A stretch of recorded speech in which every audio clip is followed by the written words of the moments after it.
All right, guys, what's up? It's me, Daniel, with VintageMagic.com, bringing you a Facebook Live car vlog as I go back home from Costco. This is what we do at Vintage Magic. We bring you content that is exclusive and like domestic. That's what I call it, domestic. As in, I go shopping at Costco, and then I still talk about Magic the Gathering. All right, so this particular video, you can put all the comments you want. I'm going to try to look at them a little bit as I drive, but it's probably dangerous, and I'll probably get a ticket. And then I'll probably need to do more YouTube videos to pay for my traffic fines.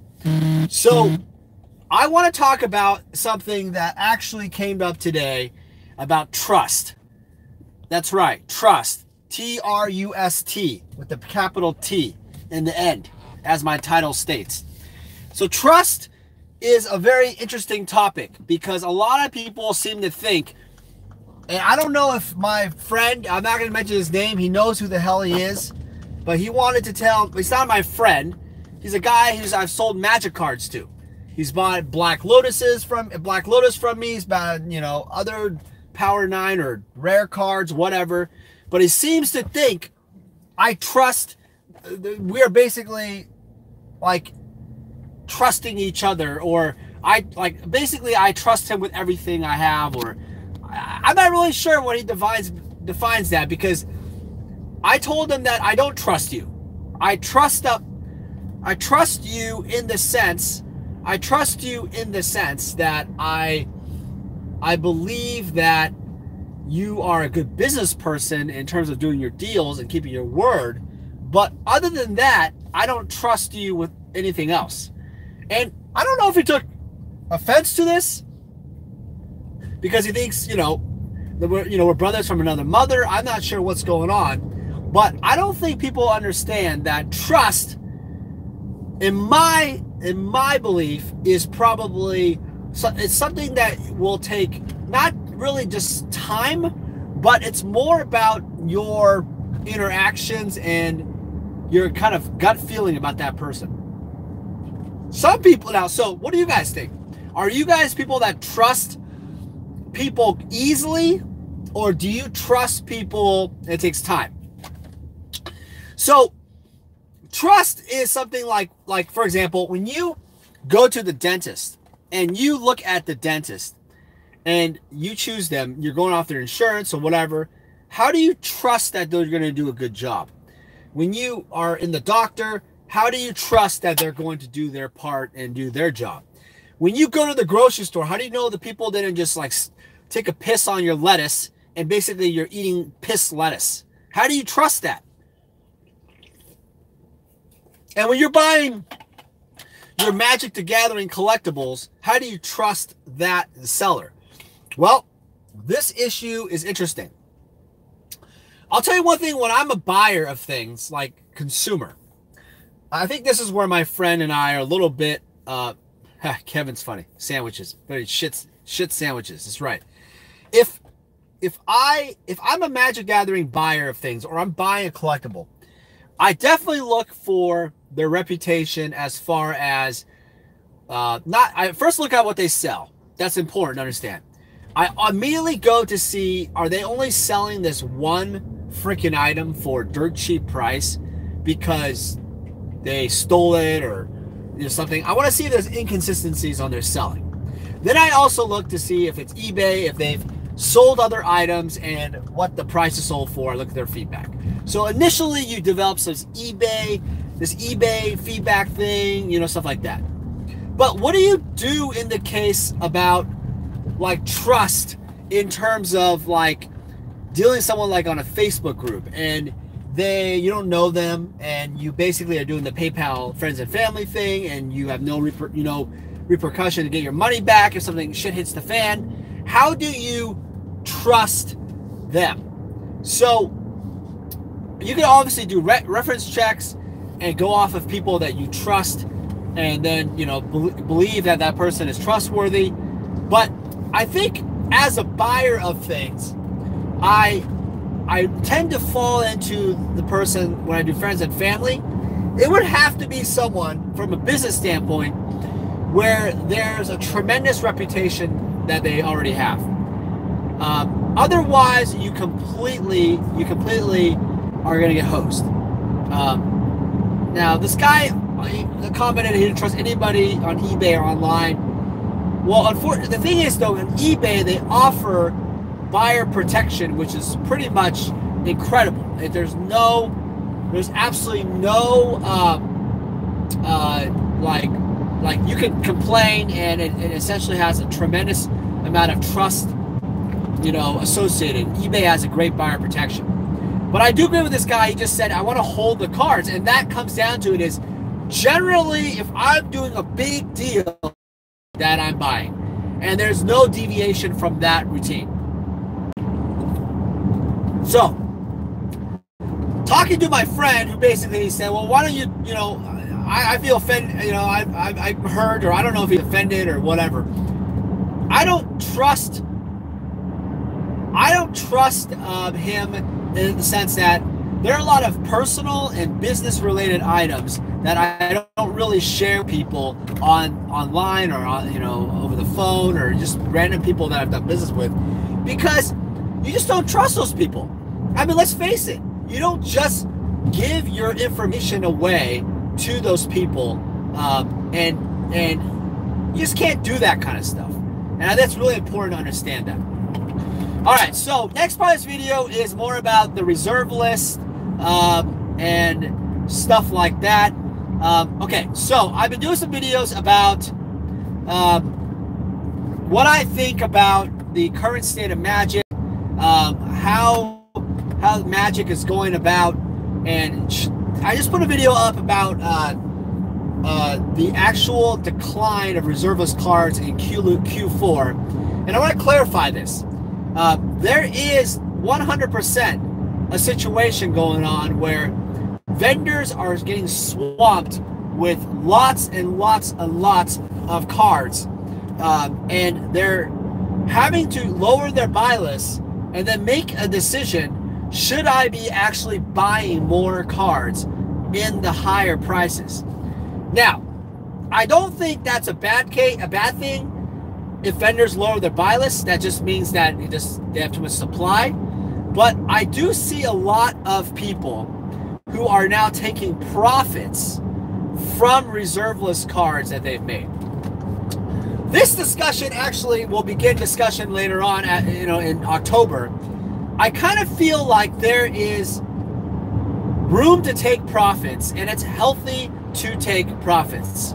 And it's going to be one of those things where I feel like if you don't take profits, you're missing out on some of the cards.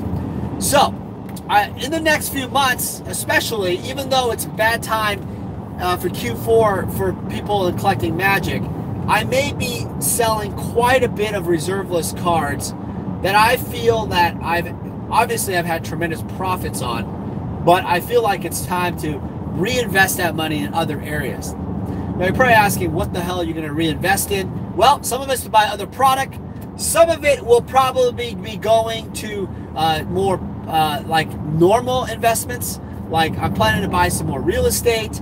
I'm planning to buy do some more traditional investments. And I feel like, with the company, the way it is, it's doing really well. I feel like I'm going to go more in the conservative route on the investing side. And I feel like that's the right move. Because, and now some of you guys will argue and say, well, Dan, real estate's really high. Stock market's high. Apple's at an all-time high. Amazon's at an all-time high. Are you an idiot? Why would you buy those? Nope, that's not what I'm doing. I'm going to be taking that cash and potentially buying into other assets when the time is right. I'm not just going to, you never should just buy as an investor of anything just because you have money sitting in the bank. I find that the people that just spend their money instantly because they're just bored and they just want to spend their money on something, that's impulse buying. That's not effective investing at all. Anything, by the way, anything. Now, if you're talking about like splurge and you're going to like Disneyland and you want to like treat your kids to like a Mickey ears or something and you can afford it, fine. But I'm not talking that. I'm talking about other real bigger time investing. All right, next thing. So one thing I talked about before is the gains in reserve list cards are starting to shorten, and I've seen some people post this, and I don't know what the talks, but what this basically means is that the market pretty much is at all-time highs in many different cards, and there are run-ups that's going on. Run-ups as in dumb cards, run-ups as in cards that are not of growth this fast. And there will be sell-offs because people have bought the cards and thinking they're going to get an instant return. So one of the things I talk about in gains is that what is your appetite for holding the cards? Keep in mind, like back in the day, I would hold cards for a very long time. In fact, there's a lot of cards that I've held for like, I don't know, a decade. And I've made incredible profits on, but I've yet to sell them. And some of it is due to the fact that I have more supply. And I really don't want to, or another thing is I don't want to sell the cards because I actually believe that the cards are going to keep going up. And I just keep reinvesting into what I already have at lower cost. But the question is, to the people that are buying into the last, let's say you bought in like 2015, 2016, 2017, before the 2018 boom in this last year, do you think it's smart to take some profits and wait on the sidelines what you're going to do? So I think, yes, some cards have gone up quite a bit. And cards I'll name specifically are, I think, like certain staples of, like even certain alpha and betas have gone up a lot. But I wouldn't suggest selling your alpha betas yet. I think there's room for them to run up. But I think that like cards like Antiquities cards and Arabian Nights and Legends cards, I think those cards have gone up a lot. Like for example, like Legends, Gwendolyn de Courcy, Hasmir, Tamar, these are EDH commander cards.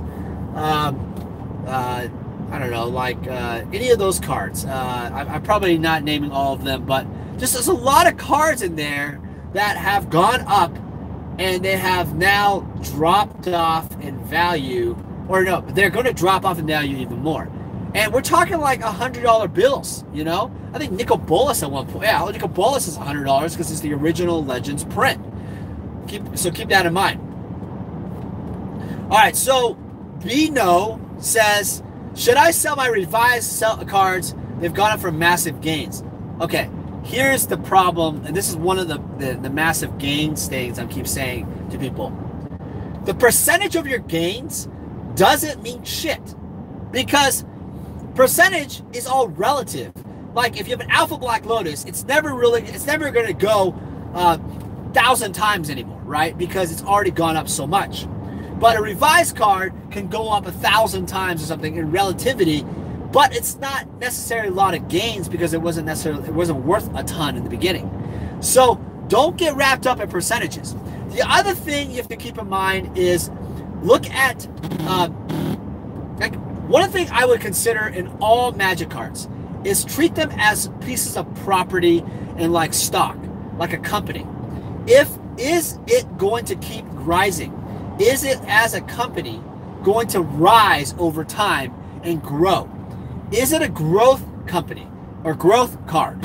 Is it a card that is more steady Eddie like alpha and beta cards? So my perception of my feeling on this is you need to consider them as companies, and that's like companies. That's really important.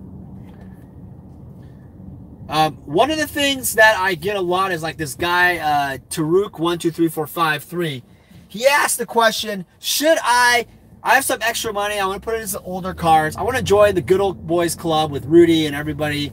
And we all want to like sit down and roast marshmallows. I mean, here's the problem. The problem is, Scott, I already have a Roth IRA. And I already maxed that out, so that doesn't matter. I'm not talking about that kind of stuff.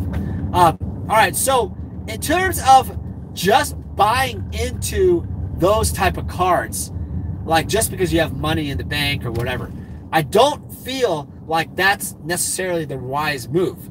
I feel like you got to be a little bit more, you got to research the market a little bit more.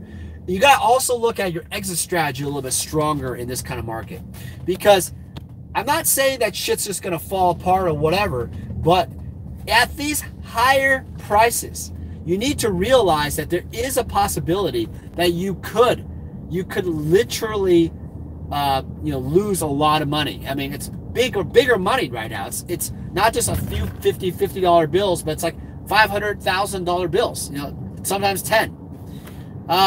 Kevin Mack asked the question, should I trade my Antiquity or Legends packs for 2 Underground Seas? Ooh. Neither. Answer is neither. I see Antiquities packs, Legends packs rising in huge levels one day if you hold them. And I also believe that Underground Sea Revise is also a good asset to invest in. So this goes back to what I was saying before a minute ago about investing. Certain things you need to keep putting more cash and buying until you hit your principal, a certain part of your principal, and you don't put more money into it. But certain things you cannot, and you need to be conscientious and research that. Certain cards like Power Artifact from Antiquities, if you got it at the cheap at 30 or 25 bucks, and they're about $100, $150 depending on the price, and you have quite a bit of positions of that, I do see that card, rising later on, but I don't think it's going to rise as strong as a Legends booster pack on search. And again, when it comes to booster packs and stuff, you should only buy from reputable sources, period. Don't fuck around and buy them from eBay, from people that you don't know, whatever. So let's goes back to my initial trusting. This conversation is you only buy sealed product from people that you trust. One thing is Kevin is a Patreon member, and I have a Patreon rewards thing. If you check it out, patreon.com/vintagemagic. I have tiers that you can join up, and they're not cheap tiers, but they're not like $1 tiers, but for like $10 is the lowest tier. You can get discounted packs, other type of cards that I put up there, and it helps support the channel. But keep in mind, you gotta look at all the opportunities when you buy your deals, because there's opportunities to get some really great pricing. If you help support a Patreon. All right, another question is that Turok says, is that not something you're worried about, of all your cards and a huge dive? Okay, so I'm not worried about like a big crash. I mean, so keep in mind one thing. I am in this for the long haul. I'm a long haul investor. I'm like Warren Buffett. I'm not calling myself Warren Buffett rich. I'm calling myself Warren Buffett mentality. The assets that I'm investing, it pretty much compounds, and I rebuy, and even if I buy at the higher point, I've bought them at such a lower point in many cases. I just keep buying and accumulating supply, and they keep going up. They might not go up as a percentage as before, but I'm still bullish on the overall state. I'm never going to just sell out. In fact, I have cash on the sidelines, though. I will go off and I will try to, I will continually try to grow my investment. I don't know what Heath Smith is asking, why everybody wants your wine. You got to be freaking kidding me. Okay, guys, I have 1,000+ Beckett order. They still have yet to return to me. It's going to take like a century, probably a year. Probably by the time I have